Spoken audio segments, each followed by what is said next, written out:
mga Kalix TV? So dito naman tayo ngayon sa Sorsogon City.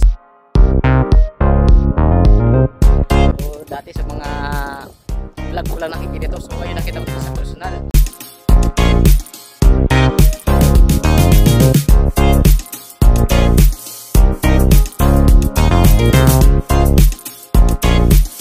So magandang araw mga Kalix TV. So panibagong araw, panibagong lugar naman ang ating explore natin ngayon. So nakaraan, in-explore natin yung nagagandang atraksyon sa Piedra Albay. So ngayong araw naman po, isilibutin naman natin yung nagagandang atraksyon dito sa Sorsogon City. So unang-una po itong sports complex na ginagawa dito sa Sorsogon City. So makikita po natin dito na napakalaki po nitong sports complex dito po sa Sorsogon City. So mamaya po matutunghayan natin, titignan natin sa aerial shot itong sports complex dito sa Sorsogon City.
So what's up mga Kalix TV? So dito lang tayo ngayon sa Sorsogon City. So matutunghayan natin yung kagandahan ng sports complex dito sa Sorsogon City.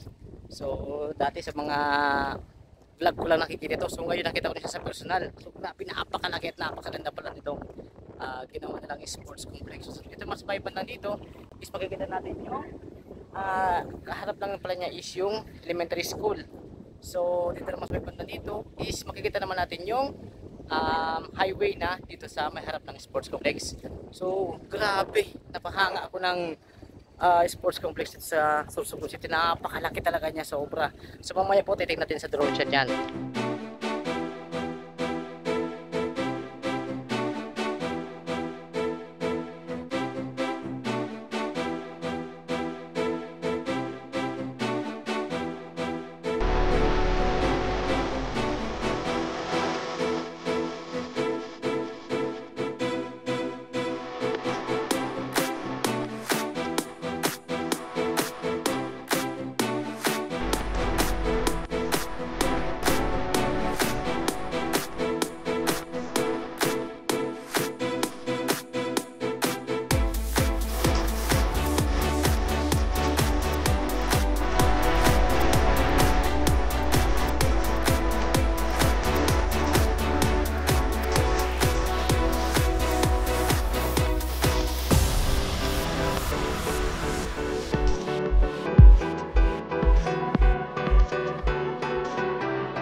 So yun nga guys, nakikita nyo dito po sa may bandang harapan. Akala mo parang ano siya, parang Luneta Park. So dito naman po sa likod ko, may makikita po tayong napakalaking puno ng leon. Dalawa po yan, so magkabilaan yan. Bali dito yung entrance papasok sa sports complex. So Kung di siguro ko nag-vlog, di ko siguro ito mararating itong mga ganitong lugar. So, grabe nakaka-excite. Tapos, ang ganda. So, nakikita nyo naman dito, grabe. Tapos yung dito sa gitna naman is tiles. Yun nga sabi ko nga sa kasama ko, kung hindi siya talaga ako nag-vlog, talaga, di ko mararating yung mga ganitong lugar. Oh, grabe. Hindi ko expect na, akala ko dati sa mga vlog, sa mga video ko nang makikita yung mga ganitong vlog. So ngayon is nakita ko na siya sa personal. Nakikita po natin is napakalawak po ng sports complex po dito sa Sorsogon City. So yun nga guys, so dito naman po sa may part na to is makikita po natin para siyang tambayan o ginagawang picture taking ng mga turistang namamasyal dito. So dito po yan. Then sa may banda naman po doon is may training ng mga estudyante ng taekwondo. Then so kasi na pumasok doon sa loob, kaso siguro bawal pa kasi kaya hindi pumasok. Halos lahat na pumupuntang mga tourists dito is nasa labas lang sila. So wala pa ako nakikita ng taong pumasok doon sa loob. Siguro sa ngayon bawal pang pumasok doon. So natingnan naman po natin kanina doon sa drone shot ko sa taas na talagang wala pa pong ganong tao sa loob. Halos mga construction worker lang po yung nakikita natin doon.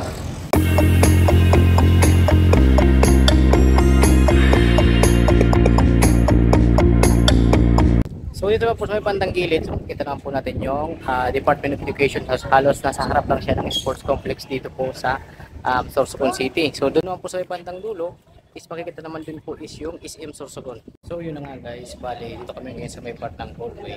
So bawal po talaga pumasok sa loob, sabi ni sir. So kaya nung po siya kung pwede kami dito mag-shoot, sabi niya okay naman po, bawal lang pumasok.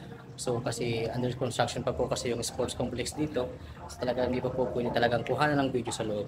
So kung nakita nyo man po, bali sa nakita natin sa aerial shot nitong sports complex dito sa Sorsogon City is napakalawak. So kung titingnan natin is almost nasa 7 hectares tong sports complex dito sa Sorsogon City. So yun nga guys, so dito tayo sa may parte ng entrance sa pasok sa sports complex, kaso nga bawal daw pumasok dito sabi ni sir nung kanina. So pero susubukan ko pa rin kahit kunti lang sana na smilip tayo.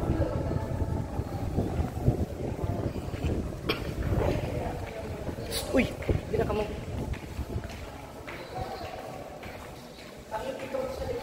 So nakikita nyo po sa bandang dito is dito na po tayo sa may parting loob nitong sports complex. So nakikita po is napakalawak po talaga dito sa loob.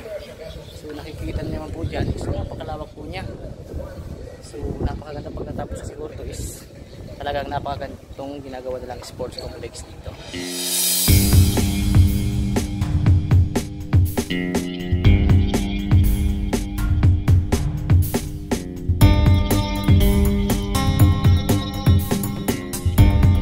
So what's up guys, so mula naman doon sa sports complex, dito naman tayo ngayon sa may coastal road dito sa Sorsogon City. So mga siguro 5 minutes lang mula doon papunta dito sa may coastal road. So makikita naman po natin dito is dito naman makita natin yung dagat. So medyo low tide dito ngayon. So mula yung mga tao sa baba, so nangunguha sila ng sila pwedeng makain dito sa dagat. So makikita natin yung mga bangka dito sa baba is stranded. So mula doon sa part na yon, so hanggang doon na lang po yung tubig. So bali low tide po kasi ngayon, medyo alas 5 na kasi ng hapon eh, kaya medyo bumaba na yung tubig dito sa coastal road dito sa may likod ng SM City dito sa Sorsogon City. So kung makita po natin yung daanan dito is napakaganda po ng daanan dito. So grabe. So makikita nyo may pa-sunset pa dito, kasi hindi gano'ng makikita ng camera. So kung makikita po natin parang kanong pang-ibang bansa yung stay niya dito eh. So shoutout po pala sa aking bayaw from Qatar. So yan po, maraming salamat po sa pagsama sa akin dito sa Sorsogon City. So maraming salamat din po sa pagpapasakay sa amin dito sa kotse niya, sa pagsama sa akin. So napaka-supportive po na bayaw ko yan. So maraming salamat po. So yun na nga guys, so shoutout nga po pala sa mga commenters natin, sa mga nag-share po ng mga video ko. So salamat, maraming salamat po sa inyo. So shoutout po sa mga lahat ng patuloy na sumusuporta po sa vlog ko. So maraming salamat po sa inyo. Then shoutout din po pala dun sa bayaw ko na sumama sa akin papunta ng Sorsogon City. Dahil kahit malayo, sumama pa rin. So maraming salamat po din sa kapatid ko na nagpahiram sa akin ng camera, kay Ate Juvie. So maraming salamat po kasi yung pagkasawan ko vlog, yung ginagamit ko din yung cellphone ko. So pinahiram niya sa akin yung cellphone niya kasi mas malinaw kasi yung camera doon. So maraming salamat po sa kapatid ko din, sa mga sumama din po sa akin. So maraming salamat po sa inyo. So especially sa mga nagla-like, nag-heart ng mga video ko, sa mga nag-share po, sa mga nag-comment, mga nanonood po ng vlog ko. So maraming salamat po sa inyo. Sana po tuloy-tuloy lang po tayo. So shoutout to lang po sa lahat ng mga nagpapa-shoutout po sa vlog ko. So shoutout na lang po sa inyo. Hindi ko na po kayo isa-isin kasi napakarami na po kasi nagpa-shoutout. Di ko na po na shoutout simula pa nung huli kong shoutout sa mga vlog ko. So shoutout na lang po sa inyo ngayon. So maraming salamat po sa inyo. Sana po tuloy-tuloy lang po tayo. Tsaka doon sa mga ibang nakasalamuha po na nahingi ng sticker. So salamat po sa inyo dahil tuloy-tuloy lang po ang suporta nyo sa akin. So maraming salamat po and God bless po sa inyong lahat. So yun na nga guys. So pag-share na rin po ng bagong upload kong video ngayon. So para tuloy-tuloy pa rin po tayo. Then Then yun na nga, kung bago ka pa lang sa akin channel, so kung makalimutan mag-subscribe, i-like and i-share po itong video ko. So maraming salamat po sa inyo and God bless po sa inyong lahat.